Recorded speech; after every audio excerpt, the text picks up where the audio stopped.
Stars, tell me. Bossa, bossare, bossa, bossare. Shoti mommy woppa, moticoni woppare. Shoti mommy woppa, moticoni woppare. Like hey, love me mother, send the dollar, that's just all I say. Undercover, then they call me. Vivant. Non, je veux.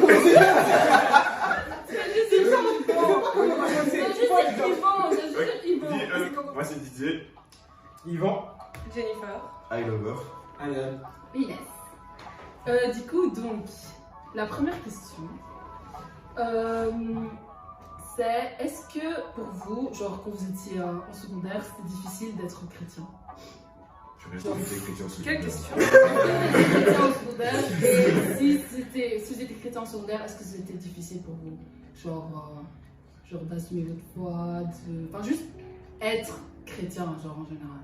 Au perso, non. Enfin, tout le monde savait que j'étais chrétienne, donc c'était pas un problème. Donc, perso, pour moi, c'était non. Ouais, un peu pareil, mais je comprends la question dans le sens difficile de s'affirmer en tant que tel, tu vois, par rapport aux sorties, aux choses, enfin, quand je dis choses, c'est des choses qu'on ne dit pas ou qu'on ne fait pas. Dire non, je sais pas ça, pourquoi? Parce que je suis chrétien. Difficile, non, mais faut le faire, quoi. C'est pas tout le monde qui essaie d'office. Ouais. Mais moi, en fait, j'ai eu beaucoup plus de difficultés par contre. C'est genre en mode, déjà au début de secondaire, je commençais à me rebeller, t'as vu? Donc j'étais en mode, non, je veux pas les trucs de chrétien, vas-y, à un moment donné, sera dépassé, plus personne va suivre, tu vois, t'as vu? Et donc au moment où j'ai évolué, je me suis dit, oh, bah non, en fait, c'est un vrai truc et genre, c'est ça qui va t'apporter la vérité, la vie, tout ça, tu connais. Et en fait, j'ai eu du mal, genre. Mais à ce moment-là, j'étais pas, je commence à parler un jargon peut-être parce que c'est sympa, mais bon, j'étais pas encore baptisé de Saint-Esprit et tout ça. Et du coup, j'étais vraiment en mode, on me disait ouais, je disais ouais, je vais à l'église, mais sans plus, tu vois, parce que je voulais pas que les gens commencent à me mettre de côté. Je voulais toujours être un peu avec les gens et tout ça. Parce qu'en fait, à la de base, j'étais pas chrétien, tu vois, je peux me considérer comme chrétien alors que j'essayais de fuir l'église comme jamais, tu vois. Donc, j'étais avec mes gars et tout, et d'un coup, tu vois, je dois commencer à suivre un chemin qui n'est pas le leur, tu vois. Et du coup, je commence à vesquer un petit peu, ils me disent, ouais, tu fais quoi à l'église? Je disais, ouais, je joue du piano, mais après, oh, tu joues du piano et tout, Moi, je suis en mode, non, pas vraiment, j'essaie d'esquiver, tu vois. J'essaie d'esquiver fort. Et puis après, en fait, finalement, vers la 5e secondaire, 6e, vers la fin, quoi, j'ai été baptisé dans Saint-Esprit par la grâce de Dieu.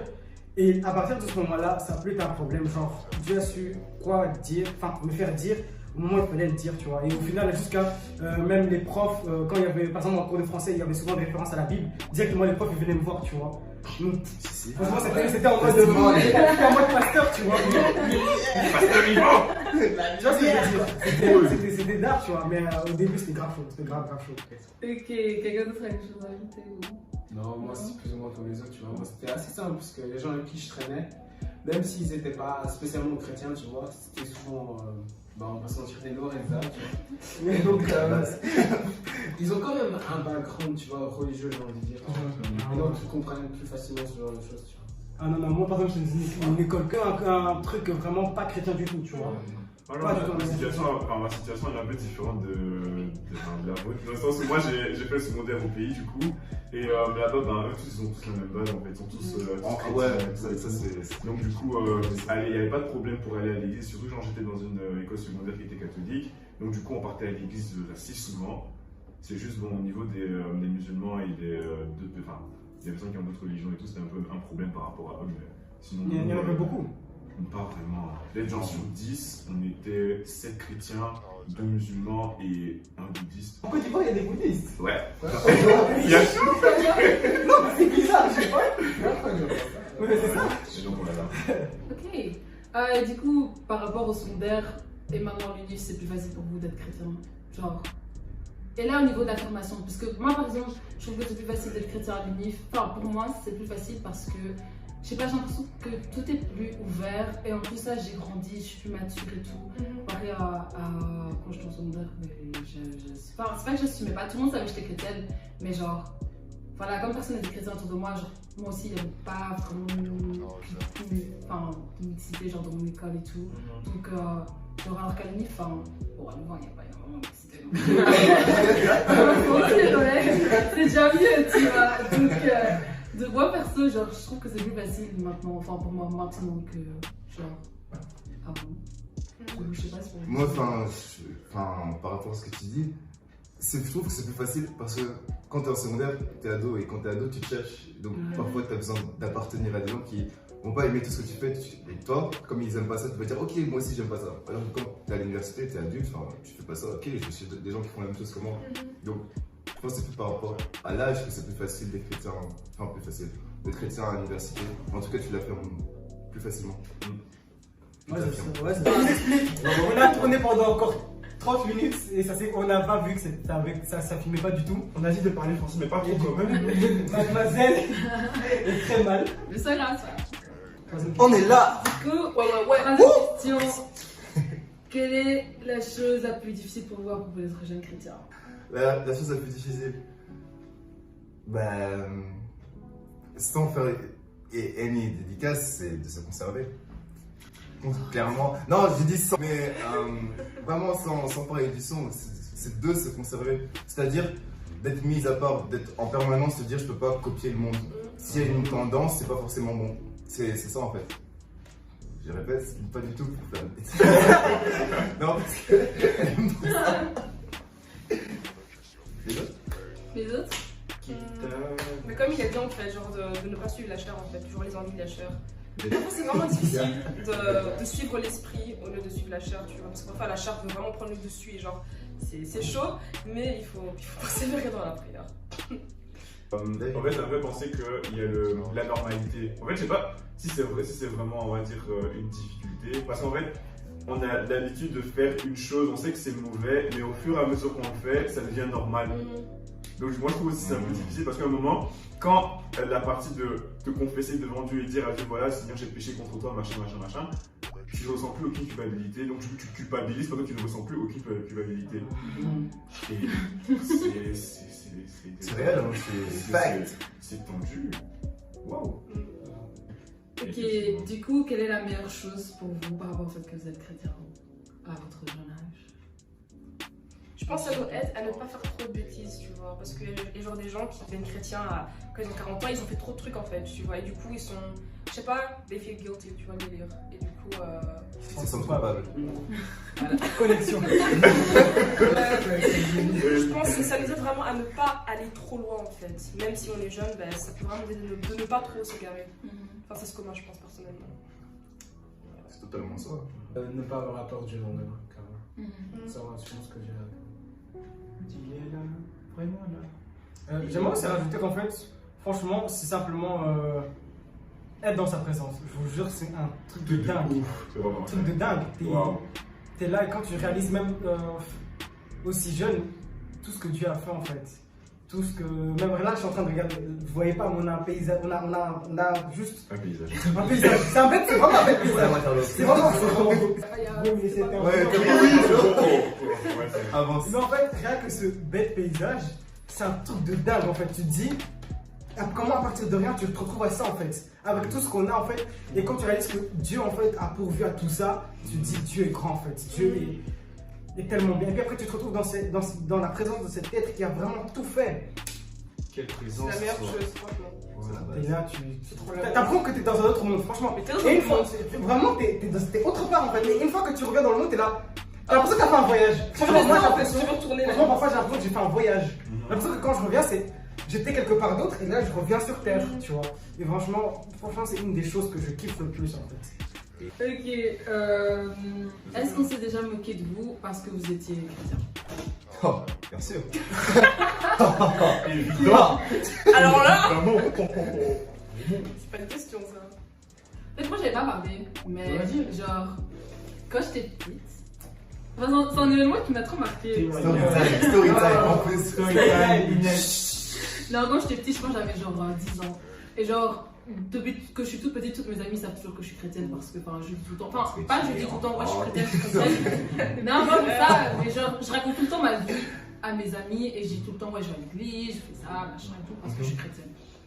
Et quand j'étais petite, genre, on avait notre groupe d'amis et il y avait une fille qui était venue juste ce jour-là à la récré.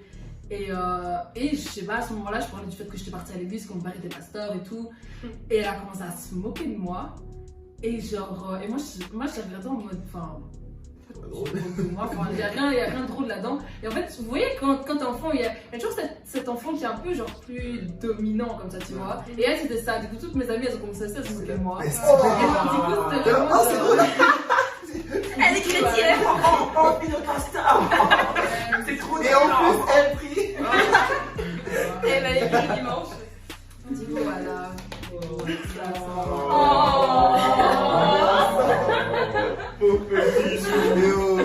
Bah après, je pensais plus à... Ah oui, si, en réto, il y a une fille qui m'a fait « Oh, il y a encore des gens qui vont à l'église, hein ?» Genre, c'est démodé, genre. Ouais, je Plus tendance. Et puis voilà. Wow.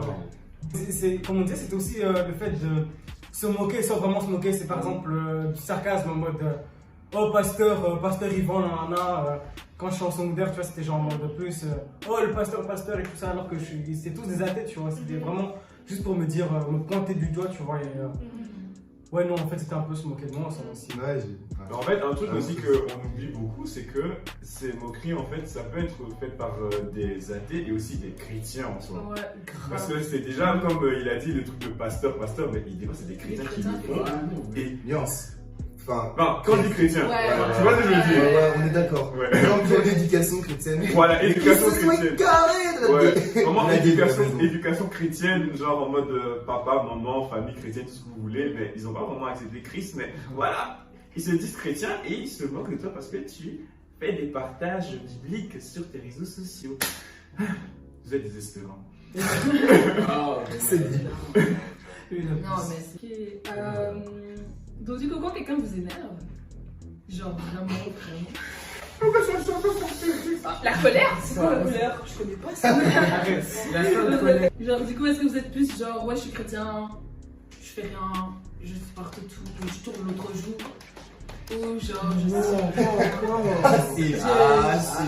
Le monde a besoin de savoir. Non, j'étais quelqu'un de très impulsif, comparé à maintenant. Parce que maintenant, quand j'ai des petites crises et tout, mais ça va encore. Je suis jamais arrivé en tout cas aux mains, mais j'en avais envie. Moi, c'est déjà arrivé que, en tout cas, je m'énerve vraiment à un point, j'étais vraiment à bout, je bouillonnais, limite même je tremblais et tout ça et tout ça. Et Quelle colère. Non, Mia, a fait le ça arrive. Je te sens, hein. Non, il y a des gens qui te font sortir de tes gonds, t'as pas aidé, et là, comme ça, t'as envie de faire quelque chose, t'es en mode. Genre et tout. Mais il y a eu, enfin, au fur et à mesure que les jours avançaient, j'ai gagné en sagesse par la grâce de Dieu parce que j'ai prié par rapport à ça, et maintenant, bah, c'est les gens qui m'énervent vraiment à fond, bah, je suis un peu plus calme, quoi. Mais après, quand je suis avec mes potes, ben, je leur dis, je pète un câble chez eux, quoi. Et voilà. Pourquoi je rigole? J'ai à peu près le même témoignage dans le sens où avant j'étais très direct par rapport à la colère, impulsif on va dire. Mais maintenant ce qui a fait que j'ai changé, c'est non seulement parce que j'ai accepté Jésus, et de plus parce que je les vois plus en fait comme des personnes blessées. C'est-à-dire, je me dis, tout le monde a été bébé un jour, tout le monde a été enfant. C'est pas quelqu'un, on l'a enseigné à être, dès le plus jeune âge, à être un tueur ou quoi que ce soit. Donc je me dis, s'il est comme ça, c'est qu'il a été blessé. Par exemple, quelqu'un qui vole, c'est parce qu'il n'a rien. Vous voyez, enfin, c'est pas pour justifier, mais c'est pour comprendre aussi. Ouais, pour avoir la compassion en fait, parce qu'on est né pour ça en soi, pour aimer. Ça fait partie des commandements. Et donc du coup, c'est ce qui me calme par rapport à la colère. Enfin, par rapport à quelqu'un qui m'énerve, quelqu'un qui me tape sur le système, entre parenthèses, la famille mise à part. Non mais soyons vrais, enfin, on a tous un peu une liberté par rapport à nos frères et sœurs. Mais même si j'essaye, j'essaie avec mes frères et sœurs de beaucoup plus compréhensif. Mais par rapport à quelqu'un qui m'énerve ou qui me rend en colère, j'obtiens cette attitude. J'adopte cette attitude. Pardon, je parle en français. Ok, donc ici, genre moi je suis enfant pasteur. C'est mon père, elle est enfant pasteur. Et Yvan, il est enfant des diacres. Et donc du coup, c'est pas une question, mais c'est juste pour dire que genre, c'est pas parce que ton père ou ta mère ou quoi est un responsable que tu vas forcément avoir une attitude exemplaire ou que En fait, le truc, c'est que trop de personnes s'attendent à ce que les enfants de responsables aient une attitude exemplaire, qui sont juste parfaits en fait. Que ce soit même au niveau des cours, alors ça va forcément la voix, tu vois. Genre, Tu dois prier, ça va aller. Genre au niveau des cours, que ce soit au niveau de ta relation avec Dieu, genre qui ton père, elle ne définit pas qui tu es. Et ça va dans les deux sens, genre si ton père n'est pas pasteur, tu peux aussi être un responsable incroyable. Un homme de fête. Incroyable. Et aussi, en fait, ça fout une pression énorme en fait sur les épaules des enfants de pasteurs, de diacres, tout ça, tout tralala. Donc vraiment, ça fout une pression énorme. En fait, et il y a beaucoup de gens, bon, heureusement c'est pas notre cas à nous, mais il y a beaucoup d'enfants de responsables qui se retrouvent à dévier ou à vraiment renier la foi parce que justement on attend trop de leur part, tu vois. On leur dit trop, t'as besoin d'être comme ça, tu dois être comme ci, tu dois être comme ça, tu dois être comme ci. Et franchement, c'est saoulant. Et à un moment donné, tu te dis, ça suffit. Tu vois, et après tu te retrouves avec des phrases du style, toutes les filles de pasteurs, bah, c'est des A, tu vois. Ou les filles, c'est des charros, c'est des je sais pas quoi, c'est des. Tu vois ce que je veux dire? Charros, c'est quelqu'un qui vient un peu à gauche à droite de. Mais t'inquiète. On connaît. Je ne sais pas. Donc voilà, non, franchement, faut éviter. Franchement, en fait, c'est comme. Franchement, en fait, le jugement tout court, faudra arrêter, tu vois. Mais juste, il faut se rappeler aussi que les enfants de pasteurs, de diacres, de bishops, tout ce que tu veux, c'est pas des archibishops. C'est des enfants comme les autres en fait. Voilà. Genre, s'ils font des bêtises, ils font des bêtises comme les autres. Genre. Voilà. Ne sois pas un pêcheur qui juge un pêcheur, sinon tu pêches. Quel est un mensonge pour vous par rapport au fait d'être chrétien ou d'être jeune chrétien? Les sons sont nuls. On s'amuse pas. Il y a de la vraie musique. C'est mensonge, je sais pas d'où ça sort, mais. Comme quoi, même sans les boîtes de nuit, on s'amuse même encore mieux. Franchement, Vraiment. mais vraiment, ça C'est plus mieux. c'est le C'est plus le mieux. plus mieux. Parce que c'est lui.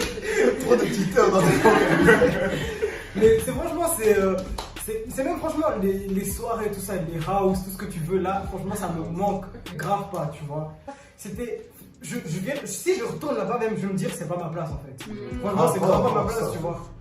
Tu te sens, t'es là, tu te sens musique. Ok, tu vois ton fanta, t'es là à côté, tu vas rien faire. Ok, dernière question.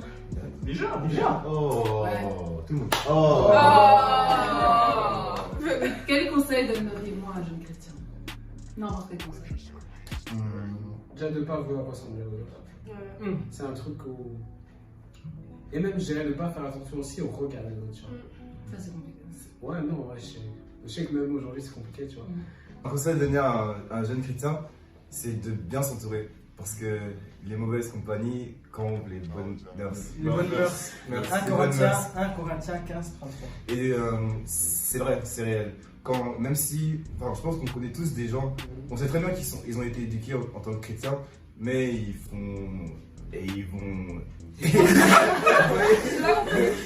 plein de choses qu'il ne faudrait pas. Concrètement, soyez bien entourés parce que votre identité, vous l'avez déjà, c'est Dieu qui vous l'a donné, vous savez déjà ce que vous êtes. Maintenant, il faut s'affirmer en tant que tel. Et il y en a d'autres qui s'affirment. Juste, pas rester entre vous, mais connaissez-vous entre vous. Parce que si tu essaies trop d'appartenir à des gens qui ne te ressemblent pas du tout, tu feras des choses qui ne te ressemblent pas du tout non plus. Et puis tu deviendras quelqu'un que tu n'aimes pas. Exactement. Si je peux rebondir sur ce que Guido a dit, c'est que déjà, il faut vraiment reconnaître ta valeur en fait. Parce que sache que tu as beaucoup de valeur aux yeux de Dieu et que c'est important en fait que tu connaisses, que tu saches en fait, genre à qui tu appartiens du coup. Tu appartiens à Dieu et il y a quelque chose en toi en fait qu'il a envie d'utiliser pour pouvoir en fait sauver le monde. Donc vois-toi un peu comme un super-héros. Vraiment un super-héros. Un super-héros et tout. Genre un Captain America, je sais pas, et puis genre t'as le Big Boss genre qui gère la ligue et tout, il dit ouais toi tu dois aller à la tête, et des trucs comme ça en fait. Donc ayez en fait genre conscience de ce que vous avez en vous et ayez confiance en vous et dans les dons que Dieu vous a donnés parce que Dieu a donné des dons à tout le monde. Et donc ouais voilà. Éviter la comparaison, c'est difficile. Ah, ouais.